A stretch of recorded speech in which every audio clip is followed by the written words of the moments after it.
Hi అండి, welcome back to Rakshita tailoring. నేను ఈరోజు అయితే మీకు లైనింగ్ బ్లౌజ్ రౌండ్ నెక్కి ఇన్విజిబుల్ థ్రెడ్ పైపింగ్ ఏ విధంగా వేయాలనేది నేను చూపిస్తానండి. ముందుగా థ్రెడ్ పైపింగ్ అయితే నేను సింగిల్ ఫుట్తో ప్రిపేర్ చేసుకున్నాను. తర్వాత లైనింగ్ పీస్ అయితే 1.5 ఇంచ్ ఉండేలాగా తీసుకోవాలండి. మనకి లెంత్ వచ్చేసి 1.5 మీటర్ పావు అలా ఉంటే సరిపోతుంది. నెక్ రౌండ్ మనం కొలుచుకుని దానికి ఎంత సరిపోతుందో అంత థ్రెడ్ తీసుకోవాలండి. మనం థ్రెడ్ పైపింగ్ అయితే పట్టు క్లాత్ ఉంటుంది కదా, పట్టు క్లాత్ అయితే తీసుకుని మనకి 1.5 ఇంచ్ ఉండేలా తీసుకుని మిడిల్లో పెట్టుకుని సింగిల్ ఫుట్తో అయితే మనం పైపింగ్ అయితే మనం మిడిల్లో పెట్టుకుని ముందుగా రెడీ చేసుకోవాలండి. రెడీ చేసిన తర్వాత మనకి లైనింగ్ పీస్ ఉంటుంది కదా, దాన్ని కూడా 1.5 మీటర్ వరకు తీసుకుని దాని మీద ఈ పైపింగ్ అయితే ఈ విధంగా పెట్టుకుని అయితే ఇలా స్టిచ్ వేసుకోవాలండి. ఇలా స్టిచ్ వేసుకోవడం వల్ల మనకి ఇన్విజిబుల్ పైపింగ్ అంటే మనకి బొటెక్ స్టైల్లో స్టిచ్ చేస్తారు కదండి, ఆ విధంగా అయితే వస్తుంది, నీట్గా ఉంటుంది. తర్వాత దీన్ని మనం హెమ్మింగ్ చేసుకుంటే చాలా బాగుంటుందండి. ఆ విధంగా స్టిచ్ చేయాలంటే ముందుగా పైపింగ్ అయితే ఈ విధంగా ప్రిపేర్ చేసుకుని ఉంచుకోవాలి. లైనింగ్ క్లాత్కి పైన వచ్చేలాగా మనం ఇదైతే స్టిచ్ చేసుకోవాలండి. ఎక్స్ట్రా రఫ్ పీస్ ఏదైనా ఉంటే కుట్టిన తర్వాత ఈ విధంగా కట్ చేసుకోవాలి. ఇప్పుడు నేను నెక్కకి అయితే ఏ విధంగా పెడుతున్నానో చూడండి. ఉక్సుల పట్టి దగ్గర నుంచి కానీ కాజా పట్టి దగ్గర నుంచి కానీ ముందుగా మనం ప్రిపేర్ చేసిన ఈ పైపింగ్ని అయితే ఉల్టా తిప్పి పెట్టుకోవాలండి. అంటే మనం కుట్టిన పైపింగ్ పట్టు క్లాత్ ఏదైతే కుట్టామో అదైతే మిడిల్లోకి వచ్చేలా పెట్టుకోవాలి. ఈ విధంగా కొద్దిగా ఫోల్డ్ చేసుకోవాలండి. లైనింగ్ క్లాత్ అయితే పైకి వచ్చేలా పెట్టుకుని మనం ఉల్టా తిప్పి ఈ విధంగా అయితే వేసుకోవాలండి. చూడండి ఫ్రెండ్స్, నేను ఈ విధంగా స్టిచ్ చేస్తున్నాను. హ్యాండ్స్కి అయితే మనకి మిడిల్లో వచ్చేలాగా వేసేసుకోవచ్చు. నెక్కకి అయితే ఈ విధంగా స్టిచ్ చేసుకుంటేనే బాగుంటుందండి. ఎటువంటి పీసులు అవి రాకుండా నీట్గా ఉంటుంది. ఫినిషింగ్ బాగుంటుందండి. బోటెక్ స్టైల్లో చూడడానికి చాలా లుక్ బాగుంటుంది.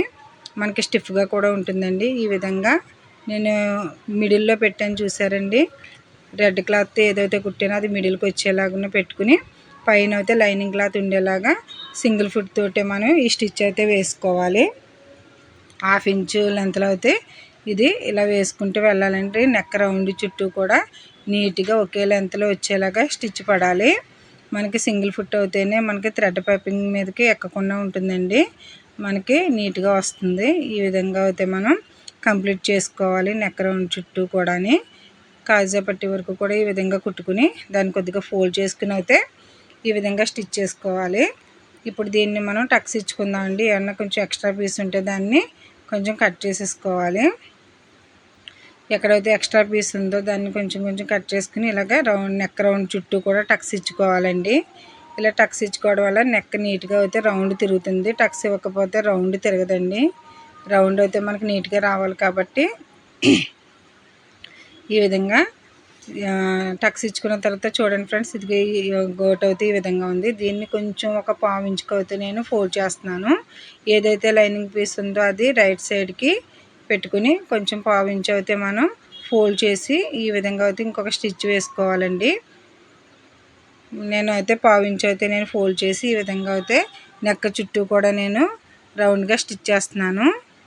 నేను నడుంకి కూడా నేను పైపింగ్ వేసానండి. హ్యాండ్స్కి కూడా ఇన్విజిబుల్ పైపింగ్ వేసాను. ఆ రెండు కూడా షార్ట్ వీడియోలో అయితే నేను అప్లోడ్ చేశానండి. అది కూడా ఒకసారి చూడండి ఫ్రెండ్స్.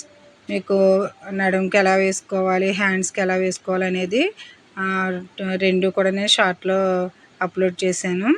ఇప్పుడు నెక్కకి అయితే చూపిస్తున్నానండి. నెక్కకి ఈ విధంగా అయితే మనం థ్రెడ్ పైపింగ్ ప్రిపేర్ చేసుకుని వేసుకుంటే చాలా నీట్గా ఉంటుంది. ఈ విధంగా స్టిచ్ చేసిన తర్వాత ఎక్స్ట్రా ఏదైనా ఇప్పుడు మనం ఫోల్డ్ చేసిన తర్వాత 1/2 ఇంచ్ వరకు ఖర్చు ఉంటుందండి. ఆ ఖర్చు కూడా అది ఈ విధంగా అయితే మనం ఒక స్టిచ్ వేసుకోవాలండి. స్టిచ్ వేసిన తర్వాత ఇప్పుడు ఎక్స్ట్రా పీస్ ఏదైతే ఉందో దాన్ని అయితే మనం ఈ విధంగా అయితే కట్ చేసేసుకోవాలండి. ఫోల్డ్ చేసిన తర్వాత కొంచెం పీస్ అయితే మిగులుతుంది. దాన్ని అయితే మనం రిమైనింగ్ పీస్ అంతా కూడా ఈ విధంగా దాన్ని రిమూవ్ చేసేసుకోవాలి.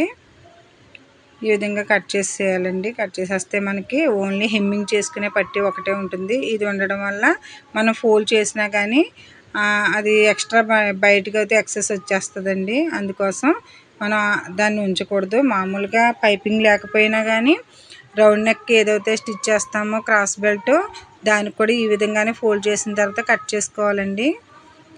కట్ చేయకపోతే అది వేస్ట్ అంతా కూడా మనకు బయటికి కనిపించేస్తుంది. ఇప్పుడు నీట్గా ఉంది కదండి. ఈ విధంగా కట్ చేసిన తర్వాత మనం ఇప్పుడు దీన్ని అయితే మనం పైపింగ్ వేసుకున్న దాన్ని అయితే ఫోల్డ్ చేసుకోవాలి.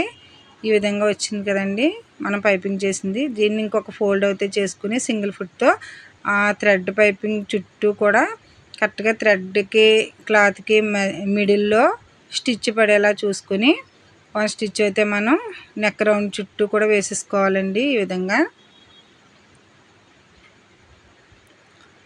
నెక్ రౌండ్ చుట్టూ కూడా ఈ విధంగా స్టిచ్ అయితే వేసుకోవాలి. ఓన్లీ థ్రెడ్ పక్కనే పడేలాగా స్టిచ్ చూసుకోవాలండి. అటు ఇటు కాకుండా థ్రెడ్ చుట్టూ పడేలా ఈ స్టిచ్ అయితే వేసుకోవాలి. చూడండి ఫ్రెండ్స్, ఈ విధంగా మనం నెక్ రౌండ్ చుట్టూ కూడా ఈ స్టిచ్ వేసుకుని దాన్ని తర్వాత ఫోల్డ్ చేసి అయితే హెమ్మింగ్ చేసుకోవాలండి. ఈ విధంగా స్టిచ్ చేయాలి.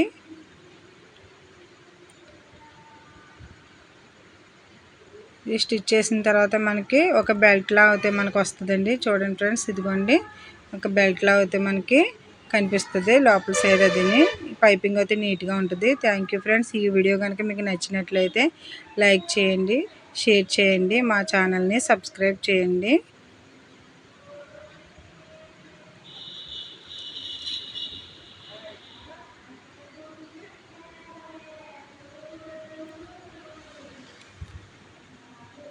Thank you friends.